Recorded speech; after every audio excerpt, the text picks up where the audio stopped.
anak-anak. Hari ini kita belajar tentang berbagai bentuk pecahan. Pecahan itu terdiri dari 4. Ada pecahan biasa, ada pecahan campuran, ada pecahan desimal, ada persen. Ya, sampai di sini anak-anak harus ingat dahulu bahwa pecahan itu ada pecahan biasa, ada pecahan campuran, ada pecahan desimal, ada persen. Jadi terdiri dari 4. Nah, kita bahas satu-satu ya. Yang pertama akan kita bahas adalah pecahan biasa. Pecahan biasa ini ada 2. Ada pecahan murni, ada pecahan tidak murni. Nah, ini Ibu kasih tanda ya. Nah, jadi yang satu murni, yang satu tidak murni. Oke, contohnya pecahan murni. Ibu punya pecahan 2/6. Oke, mari kita ingat-ingat supaya nanti kalian tidak Ibu bilang pembilang, penyebut, tidak bingung ya, mana pembilang, mana penyebut. Jadi, pecahan ini terdiri dari pembilang dan penyebut. Ingat, ini adalah pembilang dan yang di bawah ini adalah penyebut. Di sini paham ya konsep pembilang dan penyebut. Jangan sampai salah lagi karena kedepannya yang akan kita sebut ini. Ini pembilang, ini penyebut. Pembilangnya lebih kecil dari penyebut, ini namanya pecahan murni. Nah, pembilangnya lebih kecil daripada penyebut. Ini namanya pecahan murni. Contoh lain, 3/5. Nah, pembilangnya kecil kan? Lebih kecil daripada penyebut. Tahu 6/9, wah 6-nya lebih kecil. Berarti ini adalah pecahan murni. 10/14, oh pembilangnya lebih kecil. Jadi ini namanya pecahan murni. Bagaimana dengan pecahan tidak murni? Pecahan tidak murni adalah kebalikannya dari pecahan murni. 5/3. Kalau pembilangnya lebih besar daripada penyebutnya, maka ini namanya pecahan tidak murni. Ya, jadi pembilangnya besar, penyebutnya kecil. Ini pecahan tidak murni. Contoh lain, 7/5. Jadi pembilangnya lebih besar ya daripada penyebutnya. Gampang membedakan pecahan murni dan pecahan tidak murni. Oke, kita lanjut ke pecahan campuran. Nah, ini. Kalau pecahan tidak murni, pembilangnya lebih besar, artinya ini bisa disederhanakan lagi. Ya, kita sederhanakan dengan cara pembagian untuk lebih mudahnya. Jadi 7/3 ini bisa kita artikan 7 dibagi 3. Ya, 7 kamu tulis dibagi ya 3. Nah, jadi 7 dibagi 3. 7 dibagi 3 itu yang mendekati 2. Ya, Bu, kenapa nggak 3 aja? Oke, kita coba 3. Kita coba ini kita ganti 3. 3 kali 3, 9. Dikurang 7 kali 9, nggak bisa. Ya, mau pinjam dari mana? Makanya kita turunkan 1 di bawah 3. Berapa? 2. Ke sini masih ingat kan ini pembelajaran kelas 3. 2 dikali 3 itu hasilnya 6. Maka simpan di sini. Jadi ke kiri dibagi, simpan hasilnya di atas, dikalikan hasilnya 6. Lalu ini kita kurang. 7 dikurang 6 itu adalah 1. 1 dibagi 3 sudah tidak bisa. Ya, 1 bagi 3 nggak bisa. Kamu punya permen 1. Mau dibagiin ke 3 orang, udah nggak bisa. Berarti udah mentok sampai sini. Karena ini pecahan, ya, udah stop sampai sini. Jadi, ya, kalau kita tulis, maka 7 dibagi 3 itu adalah hasilnya 2. Lebihnya 1. 1 dari 3. Jadi 7 bagi 3, ini 7 per 3, ya. 7 bagi 3 hasilnya 2, sisanya 1 per 3. Jadi kalau kita tulis adalah 2 1 per 3. Oke, Ibu kasih contoh lain. Contohnya 5 per 4. Sama ya, kita sederhanakan. 5 ini kita tulis, kamu tulis 5. 5, oh 5 per 4 itu 5 dibagi 4, Bu. Oke. 5 bagi 4 berapa anak-anak? 2. Misalkan ada yang jawab, tulis 2. 2 kali 4, 8. Dikurang 5 kali 5 dikurang 8, hasilnya berapa? Nggak bisa, Bu. Oh, berarti ini salah. Ini bukan 2, kita turunkan 1. Turunkan 1, 2 kurang 1, 1. Jadi 1 kali 4 berapa? Apakah 1 kali 4 8? Bukan. 1 kali 4 adalah 4. 5 kurang 4, 1. Mana yang ditulis lebih dulu? Yang ditulis lebih dulu adalah bagian atas. Nih. 1. Sisanya atau lebihnya. Oh, lebihnya ini, Bu. Lebihnya 1 yang ini. Ini lebihnya. Tulis, jadikan pembilang. 1. Penyebutnya tetap sama. Jadi 5 per 4 ini, jadikan pecahan campurannya adalah ini. 1 per 4. Tadi 5 dibagi 4, hasilnya 1. 1 kali 4, itu hasilnya 4. Kita kurang, dapatnya 1. Ya. Oh, ini hasilnya 1. Lebihnya 1 per 4. Jadi kalau ditulis 1 per 4. Inilah yang namanya pecahan campuran. Dengerin dengan seksama. Ya. Sekarang kita lanjut ke pecahan desimal.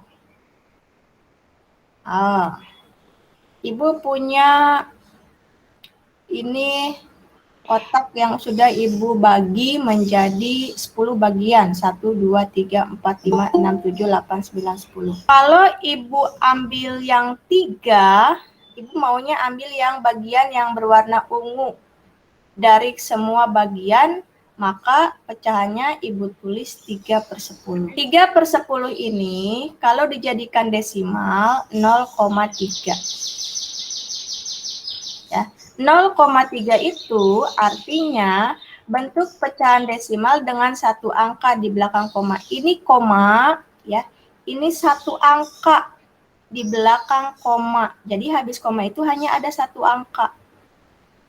Jangan lagi menyebut 3 karena ini 3, Bu, salah. Tapi setelah koma itu ada 1 angka, artinya ini 1 angka di belakang koma. Maka pecahannya pasti per 10. Atau bagaimana cara menulisnya? Saya ingin mengubah 3 per 10 menjadi desimal.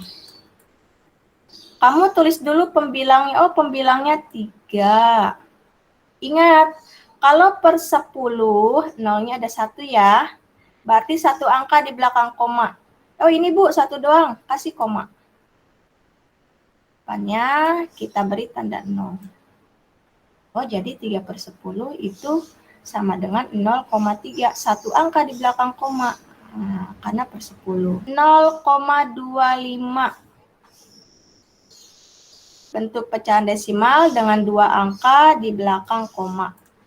Ada 2 angka ya, ini angka yang pertama, ini angka yang kedua. Jadi kalau kita jadikan pecahan, kamu tulis bilangan yang di belakang komanya. Ini 25 per berapa angka di belakang koma? 2, 1, 2.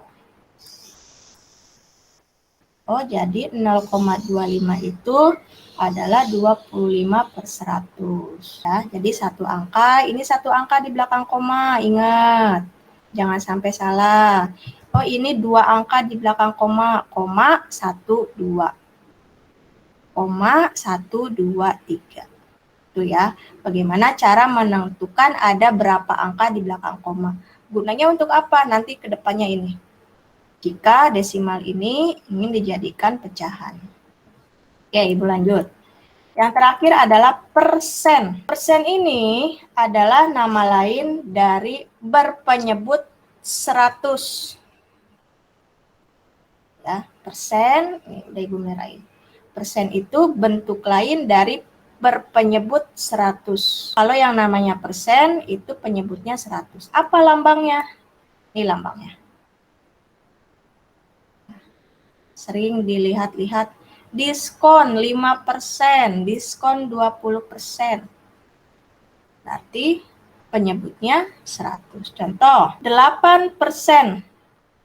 Ingat kata kuncinya, persen itu per 100. Berarti kalau 8% itu artinya 8 per 100. 25%, oh artinya 25 per 100. Gampang ya membedakannya ya. Kalau persen, tandanya nih persen. Kalau pecahan campuran, tandanya tadi ada. Misalkan, nih.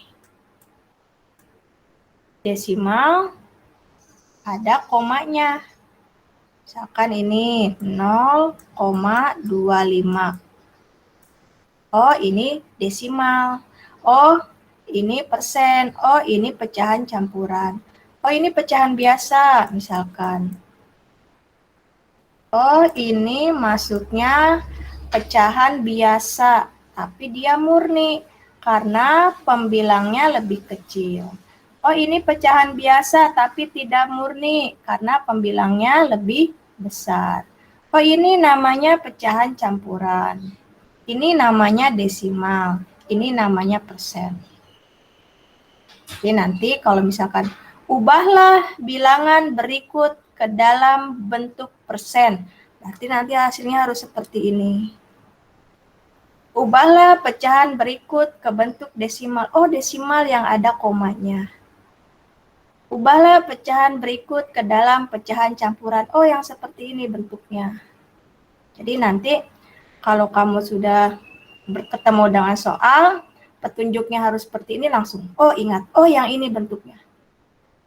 Jadi tidak usah bingung-bingung lagi.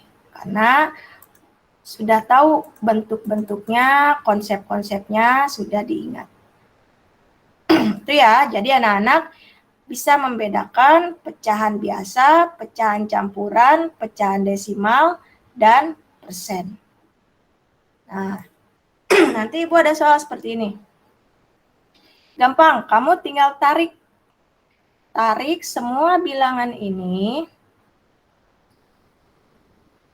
ke kolomnya. Contoh, 1/3. 1/3 kayaknya pecahan campuran, Bu. Misalkan, karena dia lupa. Tarik dari sini, simpan ke sini. Sampai kalau belum pas, dia nggak mau nyimpen. Nggak mau nempel, jadi ke sini. Oh, nggak nempel sini. Jadi cari posisi yang pas. Ya. Oh, 21/5. Pecahan campuran lagi, Bu. Taruh di bawahnya. 24%. Wah, itu persen. Tarik, ya. Tarik ininya, tarik ke bawah. Tarik ke kolomnya. Jika sudah selesai, silakan klik finish. tulis nama kamu, lalu kirim atau send. Paham ya? Paham, Bu. Oke. Paham, Bu. Ibu kirim linknya, kita kerjakan sekarang aja. Sudah muncul? Silakan boleh langsung diklik, langsung dikerjakan. Kita lanjut ke teks visual. Ya, apa itu teks visual?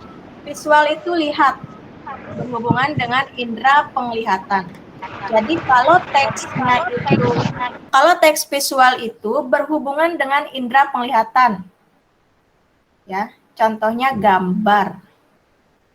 Ya, jadi kalau ada teks yang penyampaiannya hanya bisa dilihat oleh indera penglihatan, contohnya gambar, berarti itu adalah teks visual. Kalau teks tulisan, kalau teksnya itu hanya bisa dibaca sendiri, itu namanya teks tulisan.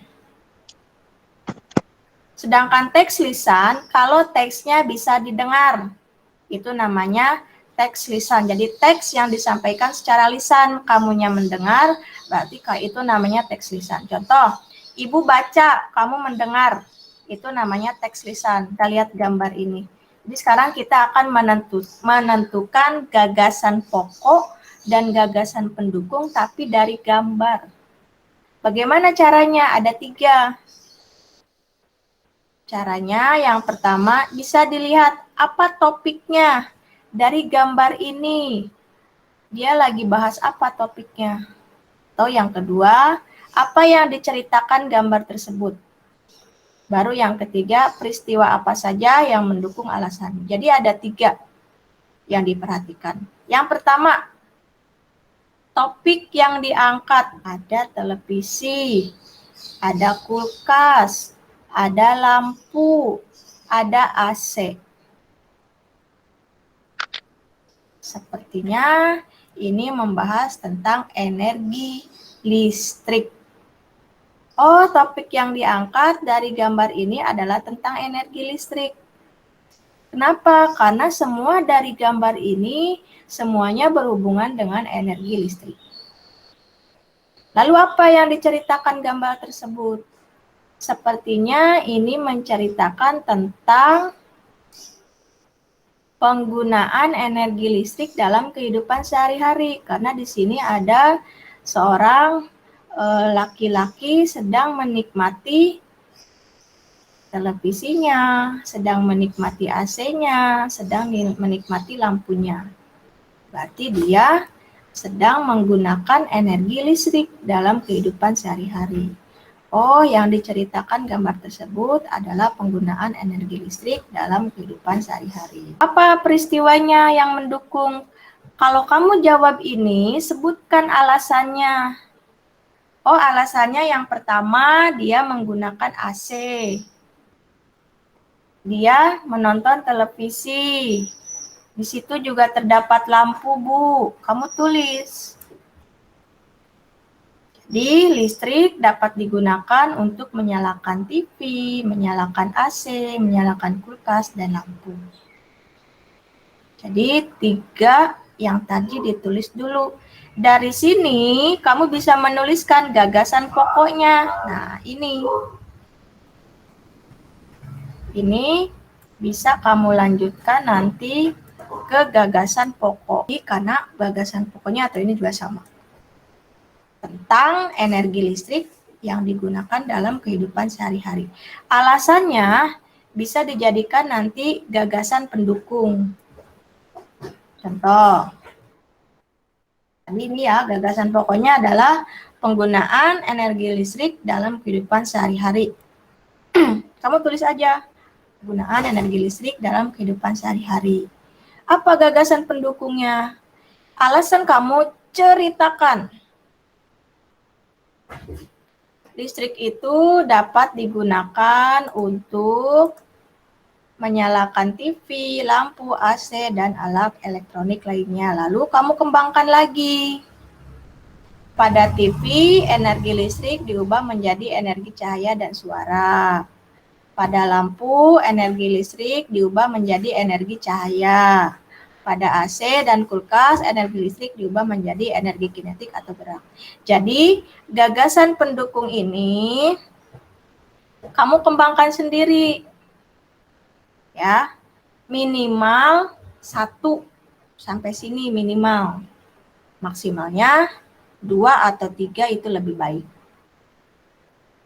Jadi, yang ini silahkan kamu kembangkan sendiri, bebas. Yang penting berhubungan dengan gagasan pokok, dengan gambar yang sudah kamu lihat. Yang penting gagasan pokok dan gagasan pendukungnya nyambung, terkait, dan sesuai dengan gambar yang apa kamu lihat. Tidak melenceng ke sini ya. Jadi disesuaikan lagi dengan gambar yang sudah kamu lihat. Oke. Paham ya anak-anak ya? Paham, Bu. Ya, jadi kita akan bahas tentang gagasan pokok dan gagasan pendukung melalui gambar.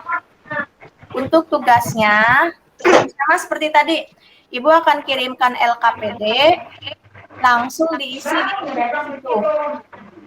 Ya, jadi tidak usah disalin ke buku, langsung diketik. Kalau sudah selesai, finish, isi nama kamu, lalu send.